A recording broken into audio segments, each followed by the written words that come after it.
죽은 걸 산 개의 가격으로 판다. 이 세 가지 수법이 있는데, 첫 번째는 단골로부터 배달 주문이 왔을 때입니다. 그러면 이건 직접 눈으로 보고 사는 게 아니기 때문에 속이기가 쉽습니다. 그래서 이 죽은 개를 활개 가격을 받고 단골에게 뺍니다. 이 부분이 제일 충격이었고,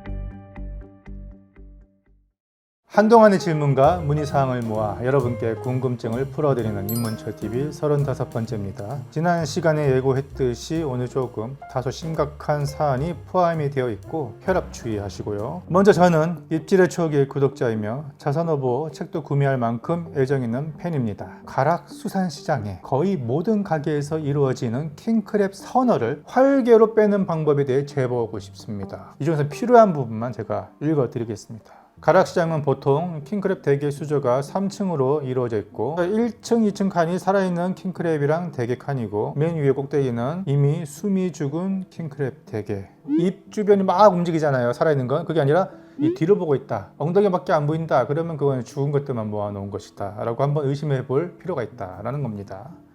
그래서 등을 보이고 있고 절대 앞을 못 보게 합니다. 죽은 선어 싸게 파는 것은 전혀 문제가 없고, 저 또한 선어를 일부러 찾아 저렴하게 먹을 때가 많습니다. 허나 살아있는 개의 시세 가격을 받는 게 문제가 있다는 거죠. 죽은 걸 산 개의 가격으로 판다. 이 세 가지 수법이 있는데, 첫 번째는 단골로부터 배달 주문이 왔을 때입니다. 그러면 이건 직접 눈으로 보고 사는 게 아니기 때문에 속이기가 쉽습니다. 그래서 이 죽은 개를 활개 가격을 받고 단골에게 뺍니다. 이 부분이 제일 충격이었고, 두 번째는 현장을 찾은 손님에게 죽은 것을 활 가격으로 빼는 겁니다. 한 마리만 살 때는 뺄 수가 없어요. 근데 한 두 마리, 세 마리 이상 구매하는 고객한테는, 예를 들면은 3층 칸에서 먼저 죽은 대게 두 마리를 담고 또 2층 칸에 활 대게 한 마리를 빼요. 이렇게 해서 위에 움직이는 대게만 보일 거 아니에요. 이 두 마리, 이 죽은 건데 이거를 활 대게 가격으로 받는다라는 겁니다. 세 번째 수법은, 보통 잘 되는 가게의 경우는 보관하는 수조가 좀 멀리 있는 경우가 있어요. 손님이 몰리는 시간이면 손님들은 밖에 서서 기다리거나 보통 다른 곳을 구경하거나 마트 가거나 합니다. 이때 선어와 활어를 바꿔치기 한다. 그래서 업장 관계자 왈, 개들이 죽어도 수조 물속에 넣어두면 3일까지는 문제가 없다고, 활 가격으로 받아야 우리가 남는다,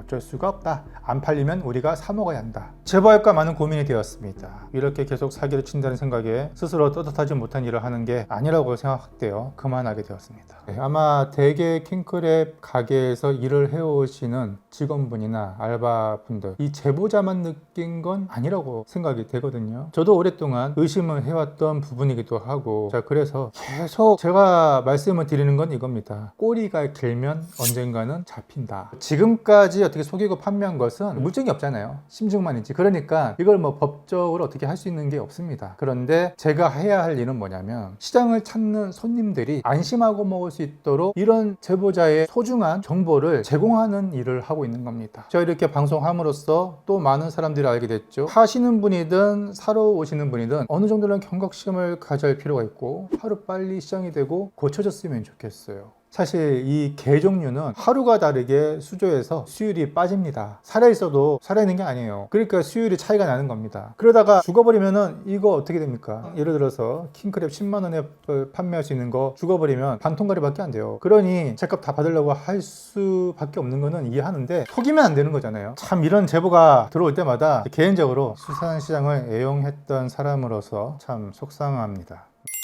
다음입니다. 저는 대광어 횟감을 포장 구매하기 위해 가락 수산시장을 방문했습니다. 지난번엔 다 노량진이더니 이번 또 가락이네.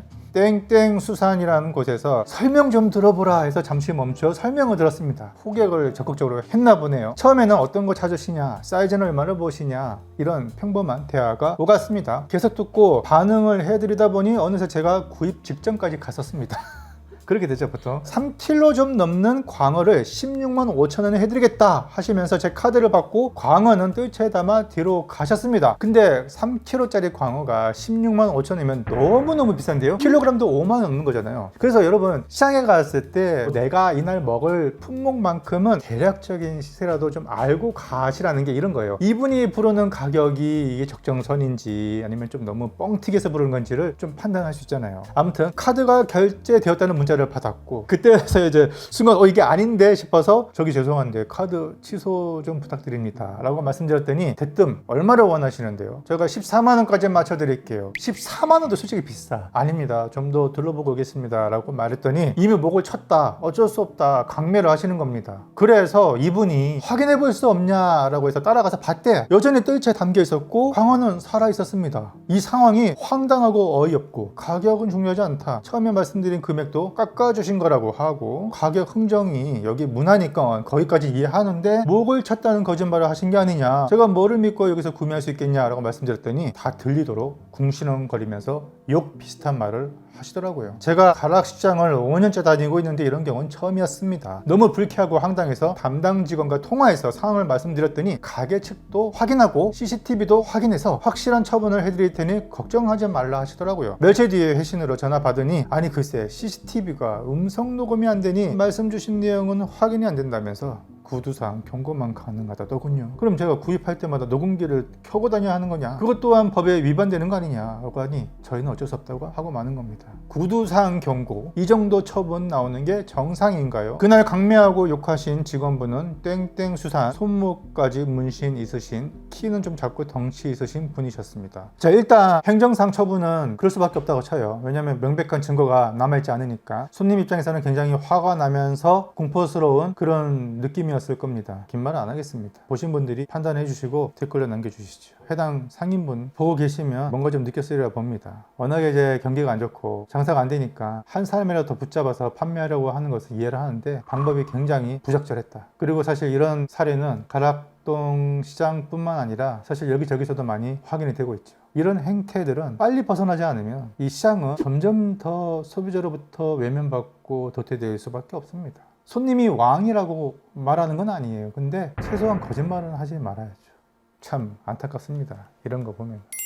꽤 오랜 기간 유튜브를 애청해오던 해산물을 사랑하는 청년입니다. 모두가 알 법한 인기 소매상을 통해 광어 3.4kg 반반 오롯이를 주문했는데 이 사진과 같이 앵가와 상태가, 앵가와는 광어 지느러미 있죠. 굉장히 차이가 나더군요. 분명 제주광어 양식으로 요청들었고 선어가 아니어야 할 텐데 동일 개체가 아니거나 B급 광어를 섞은 듯한 느낌이 들어 조언을 듣고자 합니다. 광어가 두 쪽이 있는데 사이즈가 서로 다르죠. 이 배다른 집에서 태어난 애입니다. 지금 오른쪽 지느러미가 굉장히 튼실하죠. 양식 광어입니다. 양식 광어가 지금 시즌에 겨울도 그렇고 항상 보면은 지느러미가 굉장히 튼실하고 상태가 좋은 데 비해서 자연산 광어는 양육 강식에 의해서 도태된 것들은 이렇게 살이 좀 마르거나 지느러미가 볼품이 없습니다. 특히나 지금처럼 산란기 때 접어들면 더 그렇게 되겠죠. 그래서 이건 서로 다른 개체를 섞어 놓은 게 맞는 것으로 보이고, 어쨌든 이분은 광어 한 마리를 온전히 주문한 게 아니라 반반 오롯이라고 해서 법적으로 문제될 것은 크게 없어 보이나 서로 다른 개체, 특히 상태가 좀 안 좋아 보이는 이 왼쪽에는 이 덩어리가 있기 때문에 좀 구매하면서도 좀 찝찝한 느낌을 받으신 것 같습니다. 아니, 한 마리를 통으로 구매했는데 서로 다른 개체가 섞여서 들어왔다든지 하는 건 아니기 때문에 조금 애매한 부분이 없잖아 있습니다. 구매하는 입장에서 보면은 오른쪽의 광어처럼 지느러미살이 튼실한 것으로만 채워지면 좋았을 텐데 업장 입장에서는 또 좀 부실한 요 광어도 빨리 소진을 해야 되기 때문에 이렇게 섞은 게 아닌가 보여지네요. 광어회 정상인가요? 끄트머리 색깔이 좀 처음 보는 색이었어요. 해서 봤는데 뭔가 좀 거뭇거뭇하죠. 잘 보면은 요 살구색은 혈압육으로 보이고, 결론부터 말씀드리면요, 정상입니다. 드셔도 되고요. 거뭇거뭇한 것은 등 쪽에 있는 껍질막입니다. 눈이 달려있는 유안부 등 쪽의 껍질막이 생각보다 좀 진하게 나온 건데, 어떤 광어에서 이렇게 나오냐면 자연산 광어의 경우 얕은 수심에서 햇볕을 받고 자란 광어일 경우, 또 하나는 제주도 양식 광어 중에서 모살광어라고 모래바닥에 약간 자연 상태 환경을 조성해서 기르는 광어가 있어요. 이것도 역시 햇빛을 받기 때문에 햇빛을 받으면 받을수록 검게 돼요. 그래서 그 같은 경우는 이런 빛깔이 날 수 있다. 이건 정상이다. 석화찜 사귄지 문의드립니다. 석화찜을 어떻게 사기치죠? 영종도 한 술집이고요. 석화찜 45,000원짜리인데 살면서 이렇게 작은 석화찜은 본 적이 없습니다. 보시고 사귄지 판단 부탁드립니다. 지금 보시나요? 이게 석화찜이라고 냈는데 알맹이가 쪼그라들어서 거의 뭐 코딱지만한데 찌면 좀 줄어들 수 있는데 그래도 이건 좀 너무 심했네요. 보통 알이 찬 것들은 쪄도 사실 그대로거든요. 이건 거의 뭐 10시간씩 쪘나요? 요거는 사기라기보다는 정말로 볼품없는 품질을 가지고 장사를 한 경우, 본인들이 그 다 상태를 점검했을 텐데 팔면서 여기는 다시는 안 가집니다. 자, 지금부터는 단순 어종문입니다. 그런데 오늘 내용은 동종하는 방법에 대한 개론이 조금 포함되어 있어서 지금까지 이 정확한 종을 모르고 판매해 오셨던 분들이 보면은 굉장히 유익할 만한 정보가 있습니다. 보겠습니다. 경북 울진 후포항에 놀러가서 할머님이 파시는 두 종류를 보았는데 이름이 궁금하다. 할머님은 개낙지라고도 하는데 검색해도 안 나오네요. 이야, 요거는요 드디어 제 채널에 외계 종족이 등장을 하네요. 진짜 외계인 같다.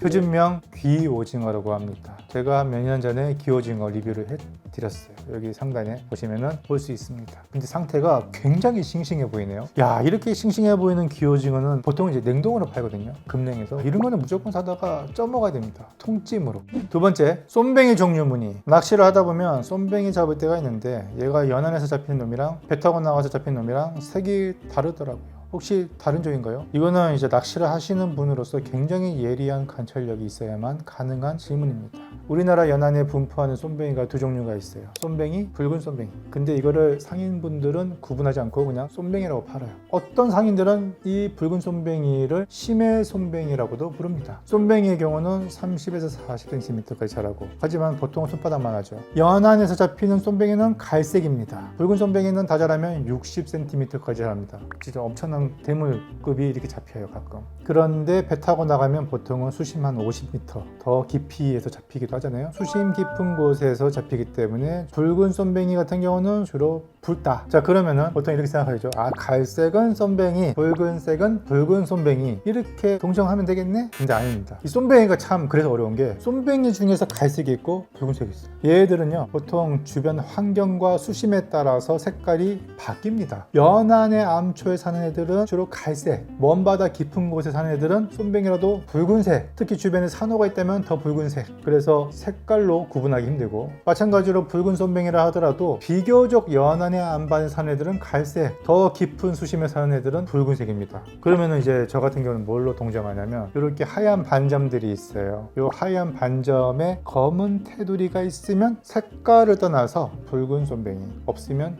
쏨뱅이. 그렇게 보면은 확실합니다. 이분이 잡은 요 빨간색 쏨뱅이를 확대를 해서 흰 반점에 이 검은 테두리가 있죠. 양쪽 다 있습니다. 두 마리 다. 이 등 쪽에 특히 검은 테두리가 있는 흰 반점이 몇 개라도 나타난다. 무조건 이거는 붉은 쏨뱅이. 예, 쏨뱅이하고 붉은 쏨뱅이는 종이 다르고요. 일본에서도요, 이 쏨뱅이가 카사고거든요. 그래서 카사고와 우카리 카사고 구분해서 판매가 되고 있어요. 그래서 지금 세 번째 사진을 보면은 요 갈색이죠. 갈색이니까 이제 쏨뱅이가 유력하긴 한데 그래도 확대해서 이 흰 반점을 보면은 흰 반점 주변에 검은색 테두리가 있다 그러면 얘는 붉은 쏨뱅이입니다. 근데 얘는 없네요. 그러니까 얘는 쏨뱅이가 맞습니다. 연지홍게, 홍게처럼 종이 같은데 소시지가 달라서 생기는 거예요? 아니요, 종이 다릅니다. 얘는 붉은색인데 붉은 쏨뱅이가 아니라 얘는 그냥 쏨뱅이입니다. 왜? 흰 반점에 테두리가 없잖아요. 반대로 얘는 이제 갈색이라서 쏨뱅이인 줄 알았는데 찾아보면 검은색 테두리가 있네요. 연안에서 잡히는 붉은 쏨뱅이입니다. 크면 이렇게 커져요. 맛이 차이가 있나요? 맛의 차이가 있어요. 보통은 쏨뱅이를 조금 더 맛있다고 쳐줍니다. 붉은 쏨뱅이가 좋은 점은 수율이 좋고 크니까. 이 물고기 이름이 궁금해서 여쭤봅니다. 처음 보는 고기라 신기해서 찾아봤는데 도통 이름 모르겠어요. 얘는 민통구멍이라는 통구멍류의 생선입니다. 비슷한 예로는 프렁통구멍이라는 애가 있죠. 이름이 웃기다. 근데 보통 이거는 이제 동해나 동해 남부 거제 앞바다에서 잡히긴 하는데 잡어로 취급이 되고요. 혼액물입니다. 보통 찌개, 조림, 탕감으로 이용이 됩니다. 자, 고기 이름이 궁금해서 메일을 보낸다. 이분 저한테 자주 메일을 보내시는 분인데 이게 뭘까요? 해서 가자미 사진인 것 같은데요. 점액질이 좀 있고 민문이죠. 문치가자미가 아닌가 지금 싶은데 배를 보니까 배는 또 하얗고, 그래서 문치가자미, 지금 한창 잡히고 있는 봄도다리죠. 참도다리라고도 부르고. 다음입니다. 또 같은 분이 사진을 보냈는데 요 가자미 이름이 궁금하다고 하고, 얘는 제가 지난 시간에 봄도다리 관련해서 제가 설명드렸던 표준명 도다리입니다. 그런데 남도지방 주산지에 계신 분들은 이거를 진짜 도다리라고 안 합니다. 자꾸 사람들이 표준명으로 도다리라고 학술적으로 정의가 되어 있기 때문에 얘가 진짜 도다리고 문치가자미는 가짜다라고 얘기하시는 분이 계신데 아니에요. 그러니까 이게 표준명이란 것은 1970년도 이후에 이제 우리나라가 어느 정도 먹고 살만하면서 그때서야 어류의 이름을 정립하기 시작한 거죠. 한국 어류 대도감도 2000년대 중반쯤에 편찬이 됐습니다. 표준명으로 기준을 삼아야 하는 게 맞긴 한데 사실 우리나라 역사가 1970년대부터 시작한 게 아니잖아요. 건국 이래부터 그 숱한 세월 동안 조상들이 불러왔던 그 지역의 어민들이 오래전부터 취급하고 불러왔던 명칭이 있잖아요. 그리고 또 정약전의 자선어부에서도 기재가 되어 있는 그런 것들을 이렇게 쌍그리 무시를 하고 표준명이 무조건 진짜라고 하면 많은 부분들이 헷갈리게 됩니다. 자발이 다금바리도 비슷한 상황에 놓여 있고 그래서 얘가 찐 도다리가 아닌 그냥 표준명으로 정의된 도다리일 뿐이고 오래전부터 도다리, 참 도다리라고 불렀던 것은 표준명으로는 문치가자미가 되겠습니다. 정작 얘는 진짜 도다리라고 안 하고 담배 도다리, 담배쟁이라고 부르고 있습니다. 박대랑 서대가 있는 건지 아니면 사진상 보이는 것이 전부 서대인지 궁금하다. 제가 이제 고민이 된 것은 참 서대냐 개 서대냐를 놓고 동정을 했는데 얘는 전량 참 서대로 보입니다. 그 이유는 너무 전문적인 얘기라서 여기서 생략할게요. 생선 바이블에는 왜 이게 참 세대고 개서대가 아닌지에 대한 전문적인 분류 방법이 나와 있거든요. 책을 가지고 계신 분들은 그것을 좀 참고를 해주시면 되겠고.